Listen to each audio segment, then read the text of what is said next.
Amigo assinante da TV Brusque, um grande abraço. Voltamos com o programa de Lei Silva aqui no canal 21. O assunto de hoje é o Espiritismo. Convidamos o senhor Clóvis Coelho, membro da Sociedade Espírita Eurípides Barçanolfo, da rua Arthur Kistemacher, ali na Bucão Viana. Ali em frente ao Sindimestre. O assunto é o Espiritismo. 150 anos se passaram do lançamento do Livro dos Espíritos por Allan Kardec. O que significa essa passagem dos 150 anos e o que significa para vocês de Brusque, que pertencem à Federação Espírita Brasileira, vocês são membros dessa federação, essa passagem no ano de 2007 dos 150 anos da doutrina espírita? Meu prazer de estar aqui é muito grande e, sobretudo, representando os companheiros de ideal, nós poderíamos dizer que, após 150 anos, Kardec continua vivo através da sua obra. Ele foi não o criador da doutrina espírita, mas sim o codificador. Porque a doutrina espírita, segundo o nosso entendimento e o entendimento dos espíritos que nos orientam, ele é o consolador prometido por Jesus. Jesus, antes de partir do mundo material, ele avisou que ele iria nos dar outro consolador e que iria ficar conosco para sempre. O que é o consolador para nós? Milhares de espíritos de luz, ou da luz, como nos ensinam os espíritos, eles, através da evolução, no mundo espiritual, eles atingem um estágio extraordinário de evolução e assessoram Jesus no projeto de administração do planeta Terra, que inclui as nossas vidas.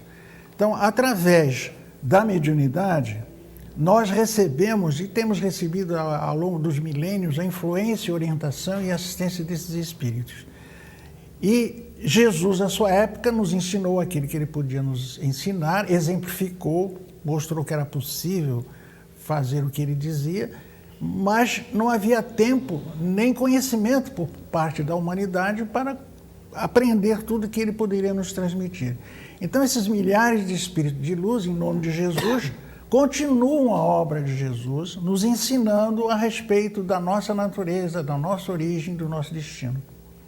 A doutrina espírita, portanto, também é uma doutrina cristã, porque há um certo preconceito, um constrangimento quando se fala em espiritismo. Parece que é uma coisa do mal.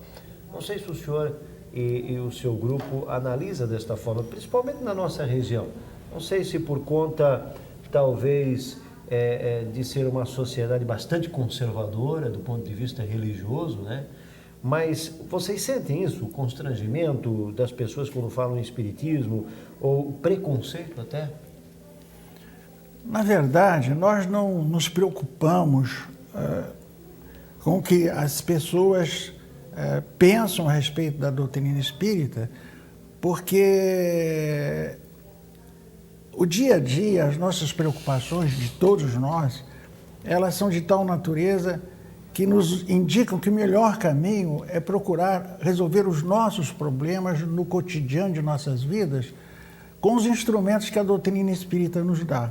Nós respeitamos todas as religiões e é interessante, até eu estava falando com você há pouco tempo, que dependendo da região, dependendo de quando se conheça mais a doutrina espírita, o foco é diferente. Por exemplo, em Brasília, se você se apresenta a uma pessoa dizendo que é espírita, ela te recebe de forma alegre, entusiasmada, te olhando com admiração. Por que você é espírita? Porque Brasília é um centro cultural avançado, é uma cidade cosmopolita, onde os intelectuais visitam as casas espíritas com muita frequência. Por exemplo, na Comunhão Espírita de Brasília, os palestrantes são ministros do Supremo Tribunal Federal, ministros do Tribunal de Contas da União, generais, professores universitários de brilho internacional, pesquisadores. Então, é interessante que, dependendo do grau de conhecimento que a pessoa tem a respeito da doutrina, ela começa a amá-la, porque ela não ameaça ninguém. O Espiritismo só oferece uma visão otimista, que consola e, ao mesmo tempo, esclarece. Em algum ponto da Bíblia existe alguma coisa que condena o contato com os espíritos? Para se observar esse tipo de preconceito até das igrejas, por exemplo? Ocorre o seguinte: para nós espíritas, a Bíblia em si é a história do povo judeu. É um livro de história que conta relata uma época da humanidade.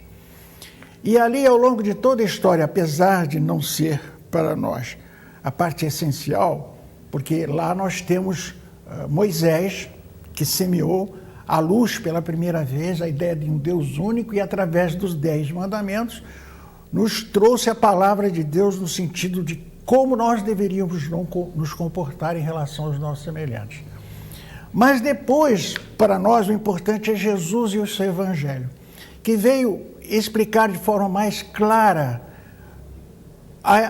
o pensamento de Deus, as leis divinas, o que Ele espera de nós e como nós devemos nos comportar para atingirmos a felicidade. Se você olhar a história do povo judeu dentro da Bíblia, você vai ver que desde a tábua recebida por Moisés, quando Deus nos deu os 10 mandamentos, foi através de um processo mediúnico. Porque Moisés, para nós, era um grande médium, inclusive de efeitos físicos, quando ele produzia fenômenos extraordinários que intimidavam seus adversários. Ele foi um líder espiritual e foi um líder político e um grande administrador. Mas o que nos interessa para nós, no momento que estamos vivendo, é conservar os 10 mandamentos acrescido dos ensinamentos de Jesus, que tornam viáveis as nossas vidas, nos orientando e nos permitindo evitar erros que nos levariam ao sofrimento. Posteriormente, vem o Consolador prometido por Jesus, através dos bons espíritos, detalhar com mais precisão tudo aquilo que Jesus não havia podido explicar à sua época. Então, na verdade, na Bíblia não tem nada contra a doutrina espírita, mesmo porque a doutrina espírita é uma doutrina que se preocupa em estudar a origem, a natureza e o destino dos espíritos. Ela não está contra ninguém, ela não fere o cristianismo, pelo contrário, ela toma Jesus como um modelo. Jesus é um modelo por excelência. Nós o consideramos de forma extraordinária. Por exemplo, dizem os espíritos que antes que a Terra fosse, a época em que havia somente uma grande nebulosa que estava dando origem ao sistema solar, Jesus já era Jesus. E ele, tomando com auxílio de outros espíritos de luz, que o assessoram até hoje, tomando uma porção dessa nebulosa, ele a resfriou e formou o planeta Terra. Então, Jesus para nós é grandioso desde a formação do planeta Terra e continua sendo o governador do planeta Terra, o que significa o grande responsável pela nossa evolução. Nós admitimos, por exemplo, que todos os grandes espíritos que em todas as épocas, como Buda, Krishna e muitos outros, vieram à Terra e orientaram a humanidade, vieram em nome de Jesus.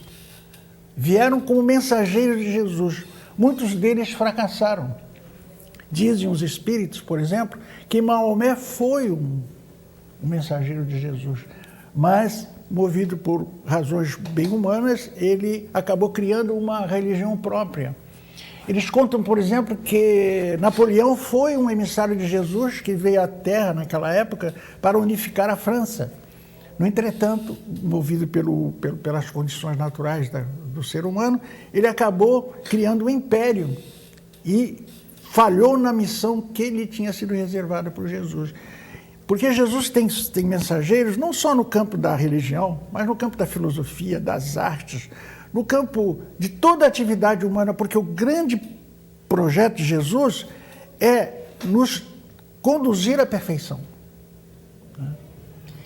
Então, a Bíblia ela só tem fatos que vêm a comprovar a comunicabilidade com os espíritos, a existência de Deus a lei de amor e de bondade, e desenvolve também um entendimento claro de que o homem nunca esteve sozinho, sempre esteve assistido através dos diversos profetas que se fizeram presentes ao longo da história do povo judeu. Eu estou conversando com o senhor Clóvis Coelho, que é membro da Casa Espírita Eurípides Barçanufo, filiada à Federação Espírita Catarinense e também à Federação Espírita Brasileira. Estamos falando sobre os 150 anos do lançamento do Livro dos Espíritos, que deu início à doutrina espírita. A Bíblia fala também da reencarnação. A reencarnação está inserida na Bíblia? Olha, nós raciocinamos da seguinte forma, que a Bíblia, ela serve a um tipo de pessoa, a um tipo de necessidade num determinado estágio. A reencarnação, ela existe até uma obra falando da reencarnação na Bíblia, em que citam vários casos. Mas nós, espíritas, não estamos preocupados com o texto, porque um texto bíblico, essencialmente, ele tem que valer pelo conteúdo espiritual. Lei do amor, lei da paciência, a lei da caridade, a resignação, a tolerância, os bons exemplos. Nós não estamos preocupados se ali, por exemplo, existem vários casos em que se sugere, né, que um determinado espírito, um determinado profeta seria a reencarnação num determinado momento adiante, quando falam que Jesus não seria a reencarnação de Elias, por exemplo. Mas não nos preocupa isso. Nos preocupa o seguinte: o Espiritismo é uma doutrina. O que é uma doutrina? Conjunto de leis e princípios. Leis e princípios. O que são leis? Leis relacionam fenômenos que ocorrem com exatidão matemática. Por exemplo, a lei da gravidade. A lei da gravidade, ela existe em todo o mundo da mesma forma, seja de manhã, de tarde, de noite, seja no inverno, no verão, a lei da gravidade é a mesma. Já o princípio não ocorre em 100% dos casos. Por exemplo, vacinação. Quando você se vacina, você não garante que há 100% de imunidade para todas as pessoas vacinadas. Por isso se diz vacinação, em princípio, ela imuniza as pessoas, mas não é uma lei, né? Então, o Espiritismo é um conjunto de leis e princípios que se preocupam em estudar a origem, a natureza e o destino dos espíritos. Nós nos baseamos em fatos concretos. Contra fato, não há argumentação. O fenômeno espírita, ou a comunicação dos espíritos, é um fato. Isso acontece na casa de todo mundo. Você pode ter a religião que tiver, mas os espíritos continuam se apresentando. Desencarna um determinado cidadão, de repente a esposa dele não consegue dormir porque o vê na sala, ou vê sentado na mesa de jantar, né? De repente falece e desencarna um senhor idoso. Aí, amanhã ou depois, o jovem, com 12, 13 anos, dá passividade, incorpora o vovô que faleceu há algum tempo atrás em plena residência. Isso é um fenômeno que, à época de Kardec, aconteceu de forma muito ostensiva.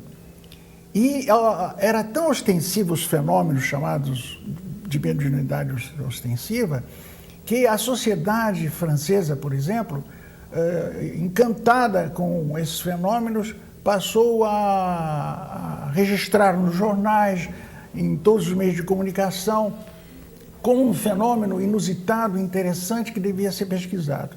Mas não enxergaram a seriedade daquilo ali. Foi Kardec o primeiro que, olhando os fenômenos, ele verificou que se, através de uma mesa que produzia ruídos, se podia, através de códigos especiais, se comunicar com inteligências, obviamente que não seria a mesa que teria inteligência. Como ele diz, ela não tem sistema nervoso nem cérebro, então não pode ser a mesa.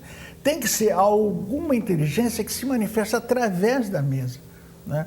E aí ele começou a usar médiuns, que eram sensitivos, hoje chamados sensitivos pela parapsicologia, que davam passividade e se comunicavam. Hoje existe em todas as famílias, todos sabem disso, de uma forma geral, no mundo inteiro, que existem pessoas que são médiuns e que dão passividade à influência dos espíritos encarnados. Só que ele, como era um homem, era um pedagogo, um mestre em pedagogia, aluno de Pestalozzi, um homem de grande formação intelectual, ele ficou preocupado com a seriedade dos fenômenos e começou então a organizar um sistema de perguntas e depois catalogava as respostas, e através dessas perguntas inteligentes que ele fez, ele conseguiu reunir inúmeras respostas muito interessantes. Aliás, existe um grande pensador que disse assim: você conhece uma pessoa, ou a sua inteligência, nós diríamos a sua evolução, não pela sua capacidade de responder, mas sim pela capacidade de perguntar. Aí que você mede realmente quem é essa pessoa, qual a sua grandeza intelectual, moral, espiritual. Então Kardec começou a fazer perguntas inteligentíssimas, profundas.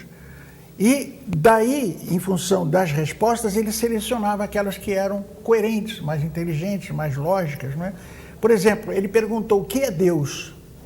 Ele nem perguntou, ele teve cuidado de não perguntar quem é Deus, porque isso levaria você a admitir um ser. Não, então, o que é Deus poderia ser um ser, poderia não ser um ser, não é? Então, aí ele perguntou o que é Deus, e os espíritos responderam: Deus é a inteligência suprema do universo e a causa primária de todas as coisas. Quando ele perguntou o que é o espírito, eles mesmos responderam, os espíritos, porque eles mesmos se identificaram que eram os espíritos que estavam dando as comunicações.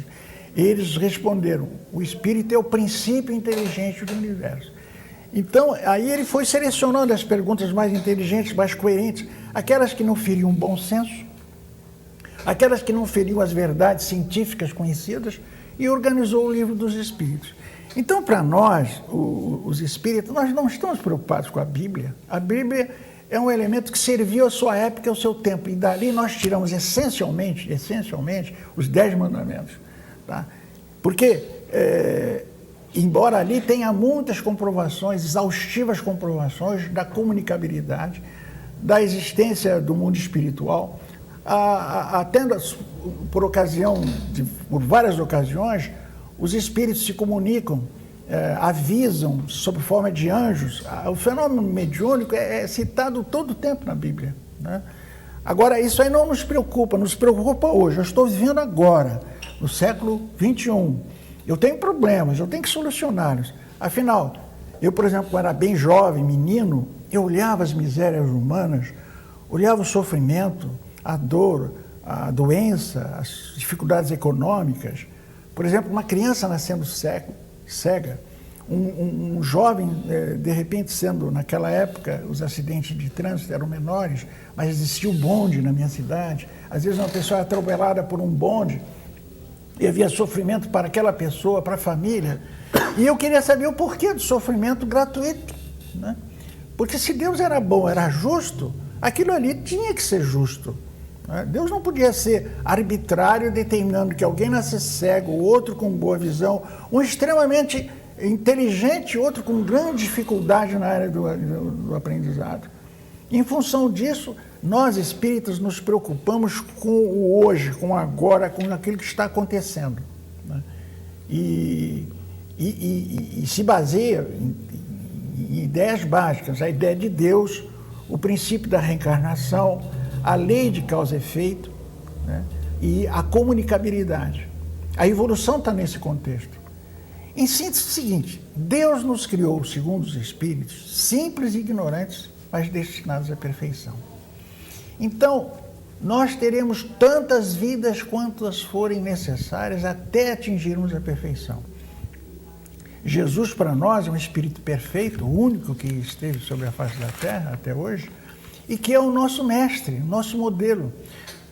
Sabe qual é a grande diferença entre Jesus e os outros grandes profetas que estiveram junto da humanidade? É que os outros falavam daquilo que eles sabiam, mas Jesus falava daquilo que ele era. Ele já era aquilo que ele falava. Tanto é que ele disse: eu sou o caminho, a verdade e a vida. Porque ele já tinha se realizado, ele já era. Ele disse: eu e o Pai somos um. Ele já tinha atingido a perfeição. Mas ele não é Deus. Ele é um espírito que adquiriu a perfeição por esforço próprio, pelo trabalho, pelas suas realizações, por vencer as inferioridades, assim como nós vamos fazê-lo. todos nós chegaremos à perfeição. Isso é que interessa para nós. Se tem um livro porque se você está preocupado com o contexto dos escritos, você interpreta ou leva para lá e para cá de acordo com seus interesses, seu momento, seu grau de evolução. O que importa para nós é que hoje, por exemplo, a parapsicologia, o espiritismo tem 3 aspectos: filosófico, religioso e científico. Ora, se tem um aspecto científico, significa que a ciência não pode ser motivo de medo ou preocupação por parte da doutrina espírita. Porque o que a ciência busca? Busca a verdade. Nós buscamos a verdade. Nós queremos a verdade, saber o que é realmente. Nós devemos sair da fase de eu acho, alguém disse, né, me contaram. Não, você tem que saber. A ciência está aí para nos mostrar o que é e o que não é. E é isso que nós queremos. Se a ciência está trabalhando em busca da verdade, ela trabalha a favor da doutrina espírita. Porque até Kardec disse, se a ciência, em algum momento, comprovar que alguma coisa que os espíritos nos disseram está errada, fiquem com a ciência. Né? Então, por exemplo, se a ciência provasse que a reencarnação não existe, fazer o quê? Não tinha que questionar. Contra fatos, não existe argumentação. Só que a ciência, através da parapsicologia, está provando justamente que a reencarnação é um fato. Que os espíritos se comunicam. Se fotografam hoje, se filmam espíritos, se gravam a voz dos espíritos. Mas é um trabalho que está muito mais do lado da parapsicologia do que do esforço da doutrina espírita no momento, dos espíritas no momento. Por quê? Porque para trabalhar cientificamente nesse campo de pesquisa, exigem-se pré-requisitos. Você tem que ser físico, químico, biólogo, estatístico. Não pode ser uma pessoa com formação normal. Por exemplo, um espírita, normalmente, é alguém que vai à doutrina buscando socorro espiritual, consolo, ajuda, entendimento. Ela não vai lá para contribuir, assim, acrescentar a doutrina, né? Ele vai servir daquilo que os espíritos nos trazem.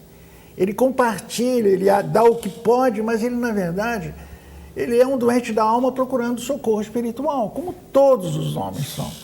Não é? Então, a ideia mais ou menos é essa. Agora, como é uma ideia otimista, porque dentro da ideia de que Deus nos criou simples e ignorantes, mas destinados à perfeição, nós vamos vencer. Nós somos vencedores. Jesus disse, eu venci o mundo. Tudo que ele fez é um modelo, né? E nós vamos vencer o mundo. O que é o mundo que nós temos que vencer? São as nossas inferioridades. O ciúme, o egoísmo, a vaidade. Aliás, Kardec perguntou aos espíritos, qual é o maior entrave ao progresso da humanidade? Sabe o que os espíritos responderam? O egoísmo e a vaidade. E é isso que está atrapalhando a humanidade. Porque você vê, o nosso universo é belíssimo, nosso planeta Terra é maravilhoso, tem riquezas incontáveis, mas por que a miséria? Por que a guerra? Por que tudo isso? Por causa do egoísmo humano e da vaidade humana. Muito bem, eu estou conversando aqui com o seu Clóvis Coelho, ele está sendo entrevistado no nosso programa, o assunto é exatamente os 150 anos do lançamento do livro dos Espíritos, que originou a doutrina espírita. Em 1857, o mundo comemora 150 anos da doutrina espírita. Nós vamos ao intervalo comercial, voltamos em seguida conversando com Clóvis Coelho.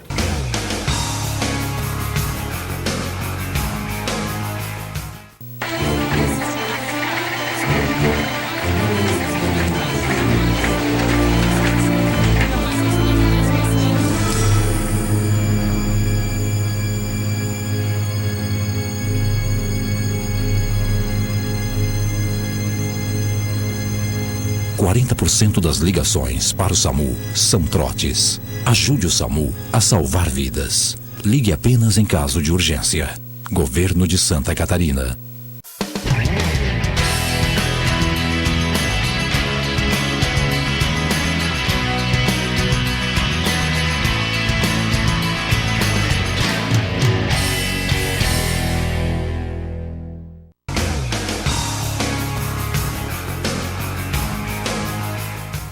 Retornamos com o programa de Dirley Silva. O assunto é o Espiritismo.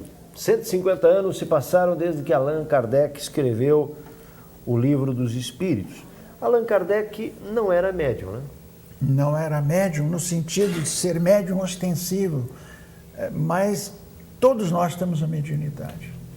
O que é mediunidade? Segundo os espíritos nos ensinam, mediunidade é uma faculdade superior do espírito. Você tem inteligência, você tem a sensibilidade para a percepção das cores, a percepção dos perfumes. Essas qualidades do espírito, né, são atributos do espírito. E a mediunidade é uma faculdade superior do espírito, que permite que ele se comunique com outras inteligências de graus diferentes de evolução da sua própria. Pode ser para cima, para espíritos mais adiantados, como pode ser para baixo também, se comunicando com espíritos inferiores, né? Como é que se explica espíritos adiantados e espíritos inferiores? Como é que nós definimos? Na verdade, não existem espíritos inferiores. Na verdade, existem espíritos mais adiantados e menos adiantados. Inferiores é uma classificação pejorativa, né? Ocorre o seguinte: assim como numa escola existem alunos do primeiro grau e alunos que estão à beira da formatura, no último ano, terceiro grau, existe também no mundo espiritual uma gradação na evolução dos espíritos. Existem aqueles que foram criados até, inclusive, há menos tempo, né? E outros que foram criados há muito mais tempo. Existem aqueles que aproveitaram as reencarnações sucessivas com mais proveito, como um aluno mais dedicado numa escola faz proveito, em função da sua dedicação, do seu esforço. E existem aqueles alunos rebeldes, né, que desafiam os professores, chegam atrasados, que não cumprem as suas tarefas e acabam repetindo ano. Então, os espíritos são criados simples, ignorantes, destinados à perfeição. Agora, essa perfeição é a conquista pessoal. Deus provê de todos os recursos para que o espírito possa progredir. Assim como o pai provê todos os recursos para que o aluno possa formar-se na sua escola. Ele, desde o início, ele procura a melhor escola, ele matricula naquela escola, ele fornece cadernos, material de pintura, né, procura verificar se a professora está dando atenção ao seu filho, se a escola tem bons professores, boas salas de aula. Então, todos esses recursos que o pai provê em relação ao filho material, com Deus é muito mais sofisticado, muito mais perfeito, muito mais completo. Então, nós sempre temos à nossa disposição os recursos necessários ao nosso progresso. O que significa a reencarnação? Se você está desencarnado, ocorre o seguinte fato: os espíritos se reúnem no mundo espiritual em função das suas semelhanças. Eu costumo dizer, brincando, que o preguiçoso se reúne com o preguiçoso, o trabalhador com o trabalhador, o maledicente com o maledicente, aquele que é uma pessoa muito moderada, equilibrada no campo das relações humanas, vai se reunir com os iguais, né? Então, no mundo espiritual, o semelhante reúne os semelhantes por atração, por afinidade. Ora, se você tem só espíritos trabalhadores de um lado, esses espíritos poderão se ajudar. Mas ocorre que você obtém melhores resultados na relação de progresso quando, junto dos trabalhadores, você coloca alguém que seja menos trabalhador, que possa ser estimulado pelos exemplos dele. Então, vamos raciocinar com uma sala de aula. Eu não posso colocar numa sala de aula somente alunos do primeiro grau e designar um aluno do primeiro grau para ir lá na frente e dar aula. Não, eu tenho que botar um professor que sabe muito mais do que aquele ali. Para que haja movimento, tem que haver diferença de potencial, né? Para que haja movimento das águas, tem que ter desnível, não é verdade? Então, o que acontece quando você encarna? Você reúne o sábio com o menos sábio, e um vai ajudar o outro. O professor transmitindo seus conhecimentos e o aluno exercitando a faculdade de mestre do professor. Mas no caso ajuda o outro. Do espiritismo, o menos sábio o mais sábio vai aprender com o menos sábio? Assim como o professor aprende com o aluno em sala de aula, no exercício das suas funções. O médico não aprende com o paciente. Você oferece o seu organismo Ele não doente... aprende a profissão, ele pode aprender as questões da vida. Né? Não, eu digo, o médico, ele aprende, aperfeiçoa a sua arte de curar pelo exercício da medicina, Sim, através dos doentes. Sem dúvida, né? é verdade. Ele opera a primeira vez. Um médico recém-chegado, né, da faculdade, ele vai fazer uma intervenção cirúrgica, vamos dizer, uma retirada de um apendicite. Ele vai fazê-lo com eficiência, mas com um determinado grau de dificuldade, que não vai tê-lo daqui a 5, 10 anos, depois de executar inúmeras outras cirurgias. Além do que, cada cirurgia, cada caso, ele se apresenta de forma diferente. Dependendo do organismo, dependendo do grau de infecção de uma determinada cirurgia, ele vai encontrar dificuldades. Né? Uma pessoa tem pressão alta, vai ser operada, ele vai ter que ter determinados cuidados. Uma apendicite está supurada, a outra não estava. Então, o médico está sempre aprendendo com seus pacientes. Né? Então, o mestre, ao exercer a sua profissão aqui, as suas atividades, aquele que sabe mais, ele também aprende com as dificuldades no processo do aprendizado. E aquele que é menos informado vai aprendendo com os outros. Né? Senhor Clóvis, como é que o Espiritismo explica o céu, o inferno e o purgatório? Como é que seria essa explicação desses 3 níveis que as nossas igrejas, as nossas doutrinas religiosas explicam? Na verdade, os espíritos ensinam o seguinte, que quando você desencarna, eu já falei aqui, você vai viver no mundo espiritual com os seus semelhantes. E se você é uma pessoa boa, paciente, resignada, tolerante, honesta, você vai viver com quem? Com os tolerantes, pacientes, honestos, corretos. Ora, viver com seres bons assim é um céu. Você vai ser feliz. Normalmente nós temos a nossa família espiritual no mundo espiritual, que através dos séculos, por afinidade, nos reúne no mundo espiritual. E há um apoio recíproco entre um e outros. Não é uma família biológica, mas é uma família formada por afinidade espiritual. Já se você é alguém que comete crimes sistematicamente, que faz o mal, que se transforma no algoz de todos aqueles que cruzam o seu caminho, quando você desencarna, você vai encontrar quem? Seres infelizes, violentos, maus, vingativos, criminosos. Ora, então, o que vai acontecer? Você vai conviver num verdadeiro inferno, porque tu vai viver entre criminosos, entre aquilo que tu fazia isoladamente a um ou outro, você vai encontrar vários que fazem o que tu faz, de um fazendo em relação ao outro.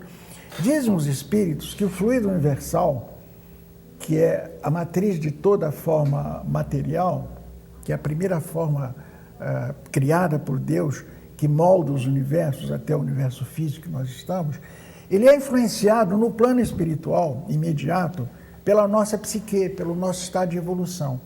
Então, os espíritos moldam lugares, cidades, regiões, à feição, ajudados e orientados pelos espíritos superiores, à feição do que existe na Terra. Então, tudo que existe aqui, cidades, a casa, o seu lar, o carro, o hospital, a universidade, a escola primária, são caricaturas daquilo que já existe no mundo espiritual em planos imediatamente superiores. Mas, em compensação também, assim como existe aqui regiões de pântano, de sofrimento, prisões, né, hospitais psiquiátricos, lá também o espírito em desequilíbrio, ele trabalha sobre esse fluido e cria uma região de trevas intensas. Os espíritos dizem que essas regiões de trevas, e que as igrejas tradicionais chamavam de purgatório e inferno, de umbral, zonas umbralinas de sombra, de umbral vem de sombra, né, do latim.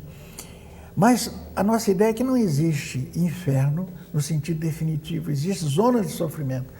Todos atingirão a perfeição. Então, todo sofrimento é passageiro. E esse sofrimento é consequência, em função da lei de causa e efeito, daquele que você faz. A semeadura é livre, mas a colheita é obrigatória.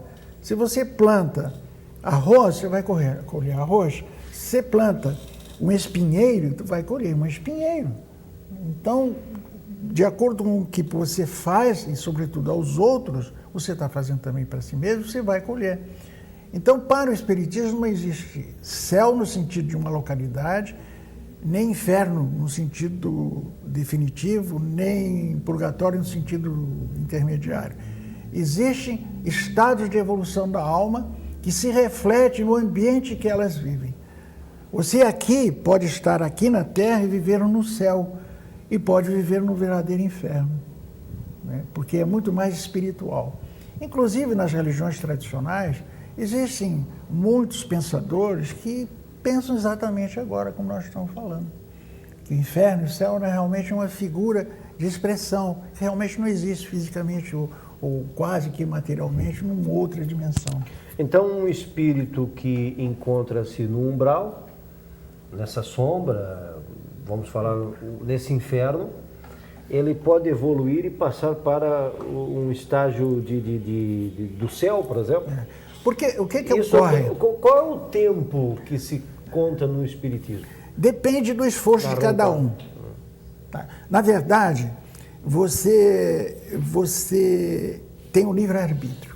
Disse, né, que o espírito é criado simples e ignorante, passa pelas fases mineral, vegetal, animal, mas ele só chega na fase hominal quando ele adquire consciência da sua própria individualidade, noção de certo e errado bem claro e o livre-arbítrio. Aí que ele se caracteriza como ser humano, né?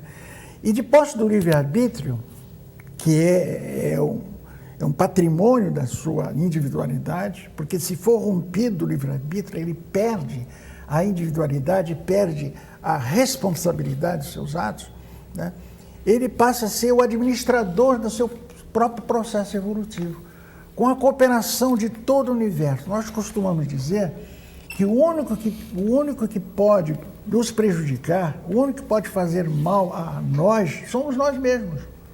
O resto do universo trabalha a nosso favor. E nós somos o único que realmente pode fazer mal para nós. Por quê? Porque através da lei de causa e efeito, toda vez que você pensa estar fazendo mal aos outros, você na verdade está fazendo mal para si próprio. Porque existe a lei de causa e efeito que provoca a reação do ato inicial, entendeu? Então, o que existe é que quando você está em estado de sofrimento, e isso pode ser aqui na Terra mesmo, num estágio, por exemplo, avançado de uma doença como o câncer, após um atropelamento, você ficar vitimado numa prisioneira de uma cadeira de rodas, nesse processo doloroso que pode ser uma zona de sofrimento no mundo espiritual, você vai ter tempo para pensar, para meditar, imaginar. Se você tivesse feito diferente, você sente o remorso, o sentimento de culpa, que liberta. Mas é preciso que o espírito comece a compreender que ele é que tem que mudar. Não atribui a culpa aos outros. No mundo de hoje, o ser humano normal, toda vez que enfrenta uma dificuldade, ele logo procura encontrar um responsável que não ele mesmo. É porque foi o governo, porque foi fulano, porque foi a tia, porque foi meu genro. Na verdade, fugindo da própria responsabilidade. Porque ou você tem culpa imediata em função dos momentos que você está vivendo, ou do passado longínquo de outras vidas. Não é? Então, existe dentro de você a capacidade de mudança. Quando você decide mudar, todo o universo corre a teu favor para te ajudar, né? Você sabe que uma pessoa, quando resolve, quando se vicia, né? Por exemplo, no álcool, na droga, ou qualquer outro tipo de viciação, maledicência é um tipo de viciação, fica difícil você ajudá-la se ela não quiser ser ajudada. Enquanto ela mesma não se dispuser a receber ajuda, você não consegue tirá-la daquela posição. Então, quem está no umbral sofrendo, existe um fato interessante, importante, é que o sofrimento muda as pessoas. Nós vivemos um processo de evolução. Esse processo de evolução significa mudar para melhor. Por razões que nós não compreendemos, existe algo extraordinário acontecendo no nosso espírito a todo tempo. Nós estamos sempre mudando. Nós somos uma obra extraordinária de Deus, né? Nós dizemos que é o princípio inteligente, criado pela inteligência suprema.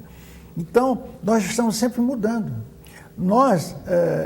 Se nós cooperarmos com as próprias leis da evolução, o nosso progresso é rápido, é de qualidade, né? Tem velocidade. Se nós desajudarmos os processos da evolução, fazendo coisas erradas, nós vamos nos atrasar, vai ficar mais difícil, né? Por exemplo, você pode se jogar dentro do mar, né, com roupa apropriada, depois de ter tido aulas adequadas e nadar muito bem.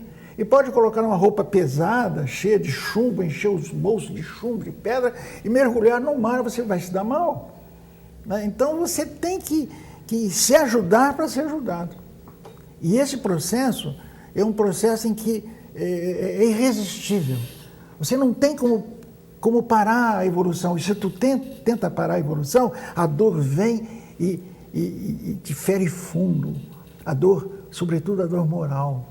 E essa dor essa dor é irresistível, você acaba mudando.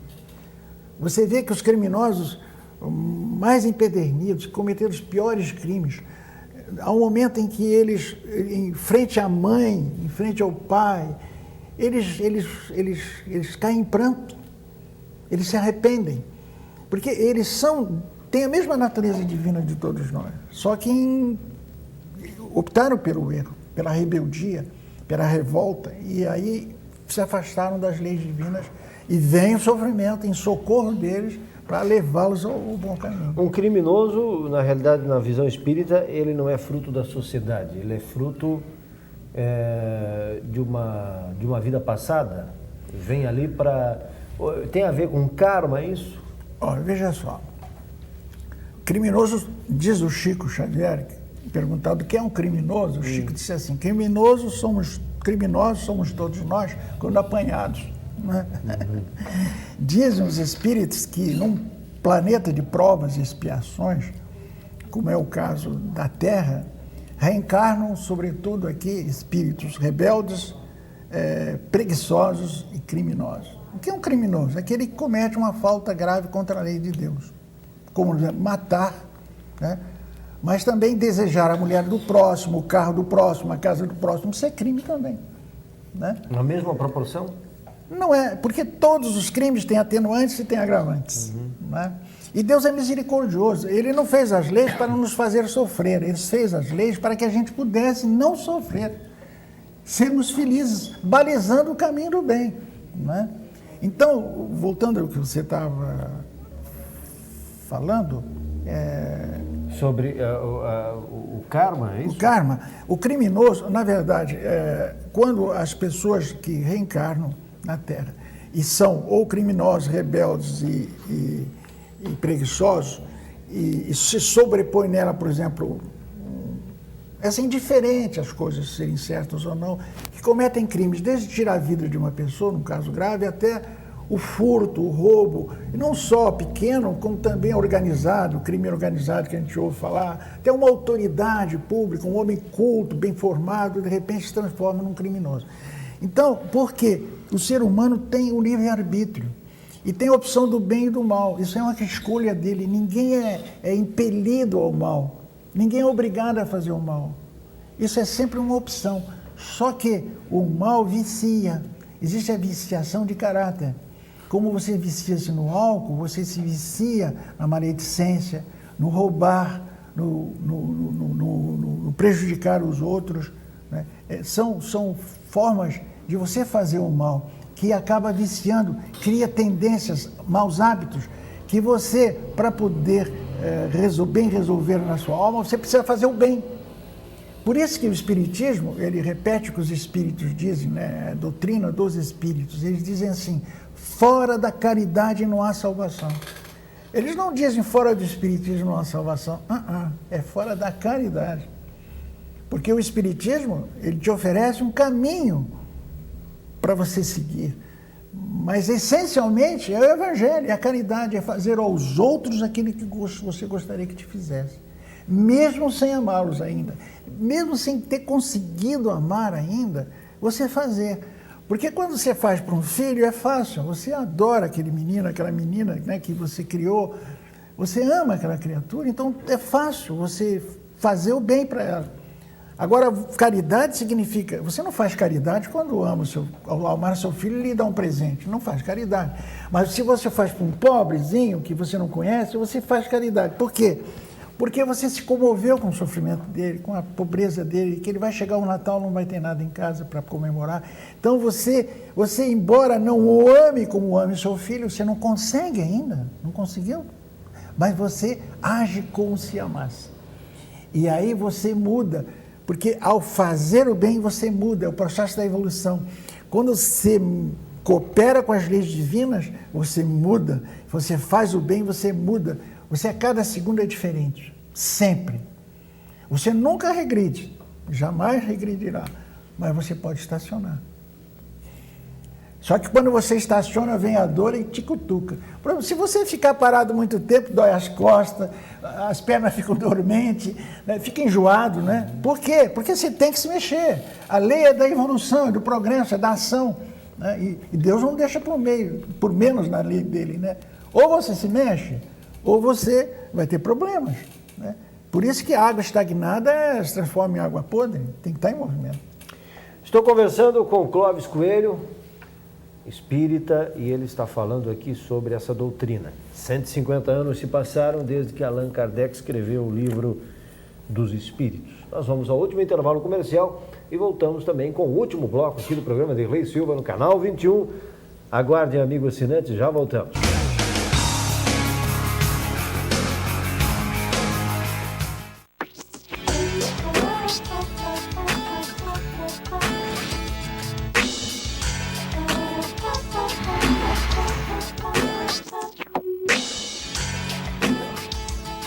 Sair de casa já é se aventurar, porque a rua vai sempre bem além do que se vê. E se a vida é uma aventura, a roupa que eu uso tem que acompanhar. Coleção Inverno Havan 2007. Havan, a loja da moda.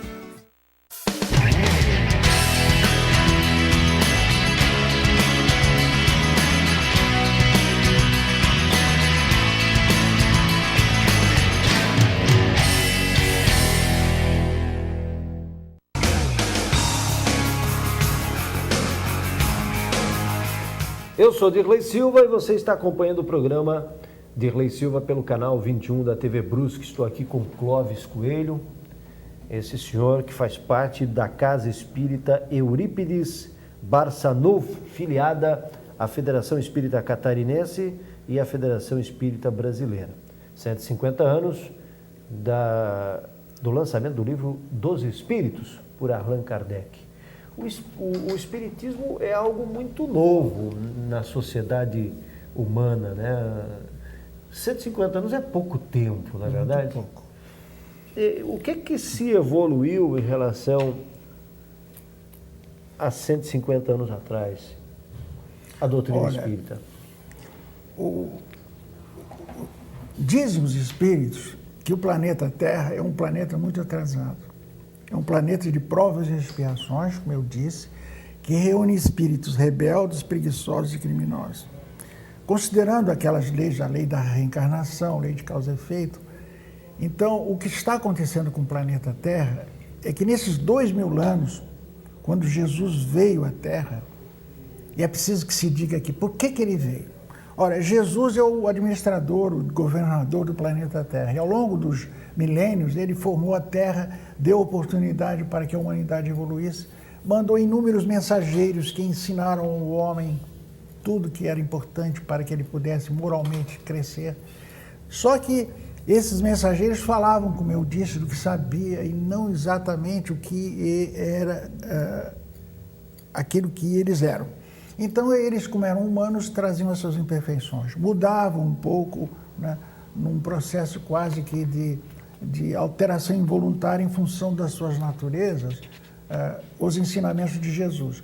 Então Jesus veio à Terra e ele pessoalmente nos trouxe de forma fidedigna os ensinamentos que ele queria nos trazer, detalhando os 10 mandamentos, pormenorizando, indo ao mínimo detalhe, e ao mesmo tempo exemplificou, mostrando que não era só o que ele falava que valia, mas sim que era possível fazer o que ele falava.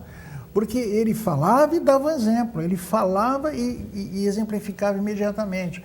E de tal forma foi que ficou marcado para a humanidade essa autoridade moral de que quem fala e faz, não é aquele que fala e não faz. É essa grande autoridade moral de Jesus. Então, os espíritos dizem que depois de 2000 anos, deveria ter havido grandes mudanças na humanidade em função dos ensinamentos de Jesus. Mas o homem rebelde, preguiçoso e criminoso, que constituem a família Terra, dizem os espíritos que existem normalmente atualmente são cerca de 7 bilhões, mas existe 1/3 encarnado e 2/3 desencarnado num processo de revezamento, né? Eles não assimilaram os ensinamentos de Jesus. Diz que 2/3 desse agrupamento, a curto prazo, não tem mais solução. Inclusive, eles ensinam que Jesus determinou que 2/3 da humanidade já não ficassem mais aqui. E eles vão ser transferidos para um outro mundo, onde eles vão ser reeducados, um planeta que está na fase do homem, está na fase do antropóide, onde eles vão reencarnar filhos de uma civilização inferior para serem reeducados. Assim como um aluno rebelde é mandado para uma casa de correção, né? Vai ser reeducado num processo doloroso. Somente 1/3 da humanidade teria sobrevivido, teria absorvido os ensinamentos de Jesus. Então, de acordo, Sr. Clóvis, com a doutrina espírita, o espírito não é deletado, ele não desaparece por completo. De jeito nenhum, o espírito é imortal. Mesmo sendo uma pessoa má, mesmo sendo um espírito ruim, um espírito criminoso, um espírito apelativo, esse espírito não é deletado jamais. Ele passa por Eu costumo dizer que melhorar. Deus é competente. Ele não ia começar uma coisa que ele não pudesse acabar. Sim. Ele é tão competente que tudo que ele faz é perfeito. Então, ele cria simples ignorantes, mas destinado à perfeição. Não tem negociação, você vai ter que chegar à perfeição. Só que o tempo que leva, com mais dor ou menos dor, ou com mais sofrimento ou menos sofrimento, depende de você. Tá? E como é que se conta esse tempo no espiritismo, afinal? Olha, a noção de tempo, por exemplo, um espírito quando desencarna, no caso do planeta Terra, ele pode levar anos, 6, 7, 8, 9 anos para reencarnar novamente. Mas o normal é que ele passe bastante tempo no mundo espiritual. Pode ser 100, 200 anos, 300 anos. Esses 6, 7 anos é para na medida da Terra. do tempo da Terra. Da Terra. Mas né? a medida do tempo do espírito não se conta desse jeito. Alguém olha num calendário, um espírito olha no calendário, olha daqui a 12 anos. A noção de tempo, ela faz parte do processo da organização mental do Eu faço espírito. essa pergunta para saber se os contatos espíritas explicam, e certamente devem explicar isso também. Olha, os espíritos, eles nos dão o conhecimento na medida das nossas necessidades. Eles dizem que o tempo lá é medido noutra medida. Certo. Né? Mas não quer dizer que a gente, como nós somos muito humanos, nós ainda ao desencarnarmos não tenhamos que nos servir da medida do tempo que nós usamos aqui. Porque senão a nossa mente se desorganizaria. A noção de tempo é fundamental para você ter noção de quem você é, o espaço que você está e a continuidade da tua vida. Você sabe que em determinadas circunstâncias, quando uma criatura é torturada, eles colocam ela num lugar escuro para que ela passe uns dias, ela perca a noção do tempo. A mente dessa pessoa se desorganiza de tal forma que ela fica à beira da loucura. Tá? Então, a noção de tempo, de espaço, é fundamental para a condição humana. E nós, como somos humanos ainda muito imperfeitos, ao desencarnarmos, não ficamos muito diferentes do que somos aqui. Só para registrar, quando se fala em desencarnar, é morrer. É porque, na verdade, morre o corpo físico, mas não morre o espírito. Por isso, Kardec, seguindo a orientação dos espíritos, prefere dizer que o homem desencarna, porque o homem não é matéria, o homem é o espírito imortal. Aliás, falando de imortal, veja só como Deus é extraordinário. Ele criou um espírito simples, ignorante, destinado à perfeição e imortal. Se costuma dizer que nós somos eternos. Nós não somos eternos, nós somos imortais. A palavra eterno pressupõe que não houve início. Deus é eterno, ele não teve início nem terá fim. Nós somos imortais, porque somos criaturas, fomos criados. Então nós tivemos um início, mas não vamos ter fim. É algo extraordinário. Então, eu digo, o nosso futuro é só de maravilhas pela frente. Mas é preciso que a gente conquiste isso aí.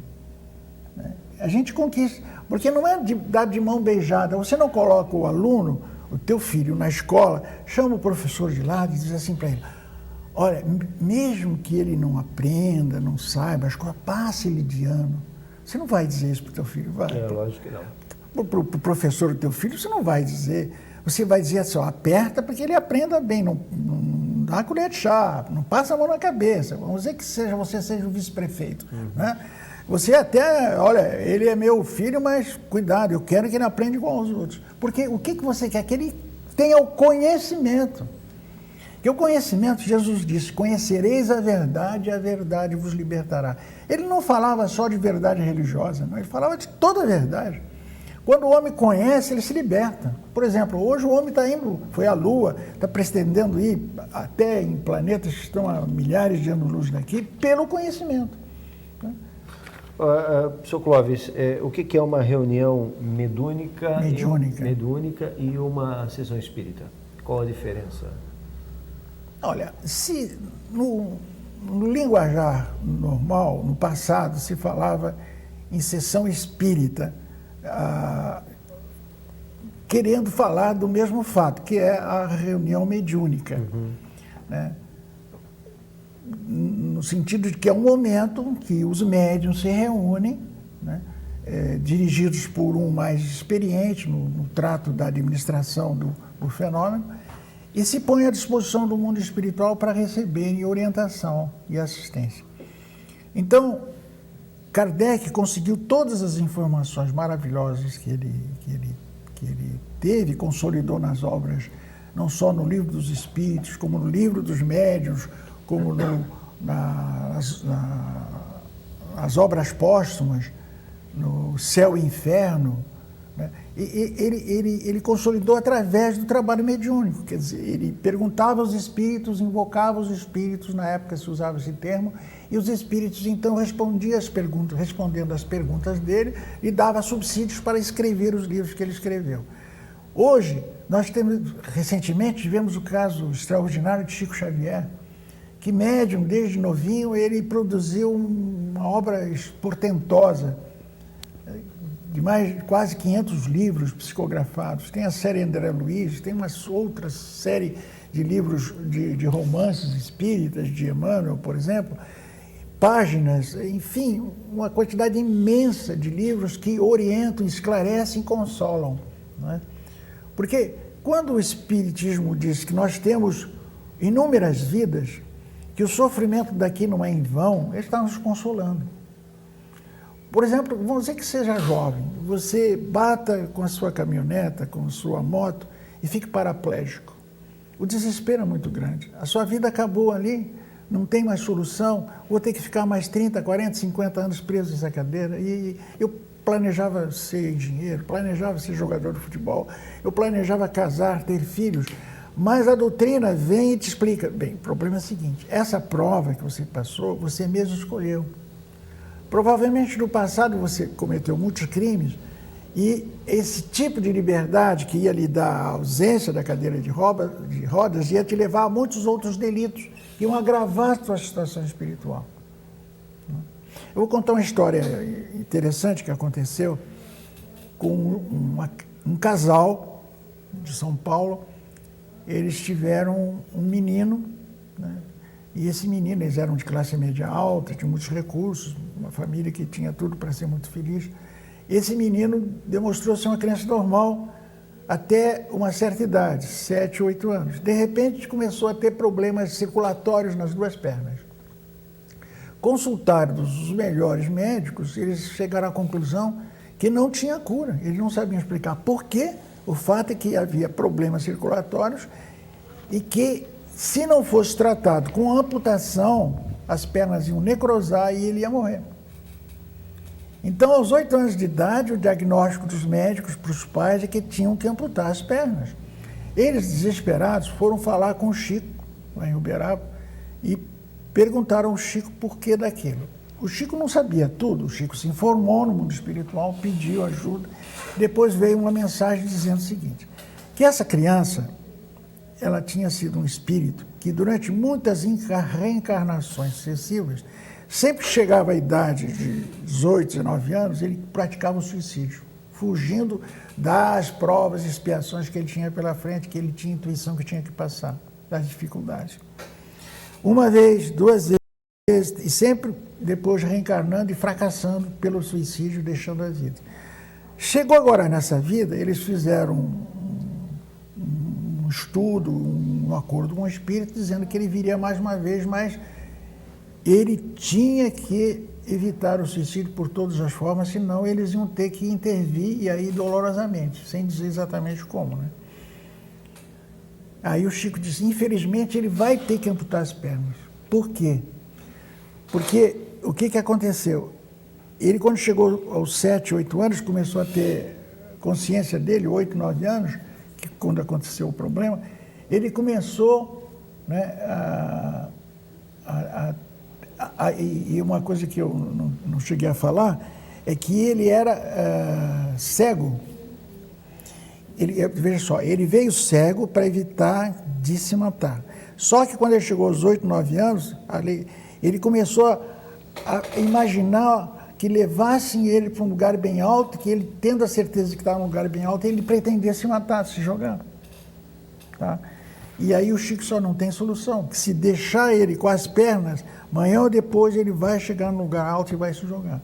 Então, através da amputação das pernas, ele ficou prisioneiro numa cadeira e, além do mais, cego.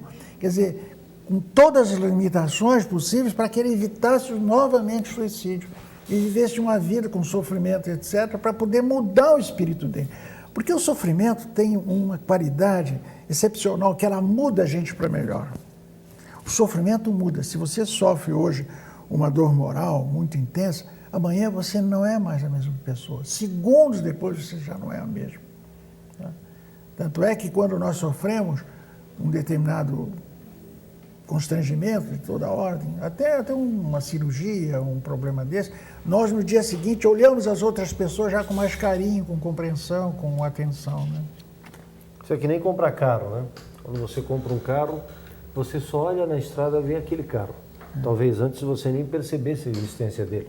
Mas a partir do momento que você compra uma determinada marca de carro, você começa a buscar essa marca em outros lugares. Talvez a vida da gente seja um pouquinho disso. Né? Exatamente. Eu agradeço, seu Clóvis, a sua vinda aqui na TV Brusque, no programa de Rui Silva. Esse assunto é bastante fascinante, né? Eu confesso, já li a respeito. Eu li 2 livros de Chico Xavier, um deles foi Nosso Lar, que foi psicografado de André Luiz, né? De André Luiz, e mais ou menos para si. Tem uma série grande dele. Uma série, né? Tem alguns, é verdade.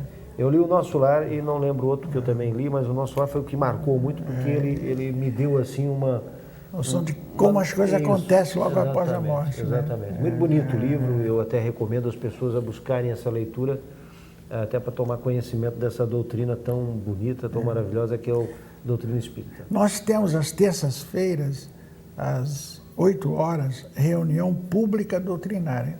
As pessoas que estão interessadas em conhecer a doutrina espírita, elas podem chegar, assistir uma palestra, se quiserem tomar o passe, que é a imposição das mãos, como Jesus fazia, e ali tem contato com as pessoas, tem livros para serem emprestados, e podem tirar suas dúvidas. Existe orientação para quem quiser estudar a doutrina, e depois, posteriormente, a pessoa pode fazer parte de grupos de estudos. Né? Nós temos médium aqui em Brusque? Nós temos. Lá nós temos um grupo de 7 médiums trabalhando às quintas-feiras. É um grupo que começou esse ano, médiums trabalhando na doutrina espírita, dentro da casa. Agora, médiums somos todos nós. Sim, mas algum psicografando alguma mensagem? Sim. Né? Até para finalizar, por curiosidade, quando é que você sente que você pode conversar, digamos, com um ente querido? Uma mãe que quer conversar com o seu filho que desapareceu muito cedo. Que tipo de mensagem ou de sinal que pode chegar? É comum não acontecer nenhum sinal? Existem restrições à comunicação com o mundo espiritual, com relação a pessoas queridas, em função de como as pessoas estão no mundo espiritual, né? Nem sempre a pessoa ao desencarnar fica bem, né? Mas, através da obra mediúnica do Chico, ele permitiu que milhares de jovens e homens, mulheres, se comunicassem depois com seus parentes através da sua mediunidade. Não é uma coisa corriqueira, como se diz, porque exige uma mediunidade de grande qualidade, como é o caso do Chico Xavier, e também a permissão do mundo espiritual, porque o mundo espiritual não funciona daqui para lá, mas sim de lá para cá. Quem tem o comandamento de todos os processos são os dirigentes espirituais. Então, se você for à casa espírita e tomar o seu passe, começar a estudar a doutrina, e na preocupação do contato com um ou outro parente espiritual, você pode passar anos e não ter contato com eles. E, de repente, pouco tempo depois, você via ter contato. Esse contato também se faz através do sonho. Sim, esse contato, o contato, quando se fala em contato espiritual, é só com parentes. O contato pode acontecer com uma pessoa amiga? Amiga, pode ser amiga, um colega que você conviveu, tinha afinidade, né? E até com outras pessoas que você não lembra agora, mas fazem parte da tua família espiritual, que te protege. Todos nós temos uma proteção extraordinária, e não são um nem dois. Às vezes se diz, né, tradicionalmente, que tem um anjo de guarda. Os espíritos dizem que nós temos um espírito, vamos dizer, diretor do nosso projeto de lei, né, que começou antes de você reencarnar, mas tem vários outros que assessoram, assistem, que dão assistência na hora do estudo, que dão assistência na hora do transporte, quando você dirige na estrada perigosamente, quando tem perigo. Cada espírito na sua especialização. Então, às vezes, são dezenas de espíritos trabalhando a nosso favor e a gente nem desconfia. Muito bem, obrigado ao Clóvis Coelho. As reuniões na casa... às terças-feiras, às 8 horas. É bom chegar às 7h30, porque a nossa casa já tem uma afluência muito grande. Nós já temos um terreno comprado, já temos o projeto aprovado e agora nós estamos lutando. Vão levar alguns anos, né, para construir, porque realmente onde nós estamos já não é muito pequeno para a quantidade imensa de pessoas que têm ido lá. E o endereço, se você quiser repetir, fica próximo ao Sindicato dos Mestres, né? É em frente. Na rua Arthur Kistemacher, número 100, aquela rua que é próximo dos sindicatos. Você vem pelo Sindicato da Aviação e Tecelagem e quando chegar à primeira direita, desce e dá de frente com o estádio Consul do Paissandu. Fica anexo ao sindicato, né? Exatamente. Muito bem. No número 100. Tem telefone? Olha, tem, telefone mas o senhor não lembra? Não, o telefone lá não tem. Tem o meu, se quiser alguma... 3355-9687. Para manter qualquer contato uma orientação. E, evidentemente, tirar alguma dúvida. Muito obrigado. Eu que agradeço. Conversamos com o Clóvis Coelho, que veio falar sobre os 150 anos do lançamento do livro Dos Espíritos de Allan Kardec. Grande abraço, amigo assinante da TV Brusque, e até o próximo programa com mais um assunto de interesse da nossa comunidade. Até lá.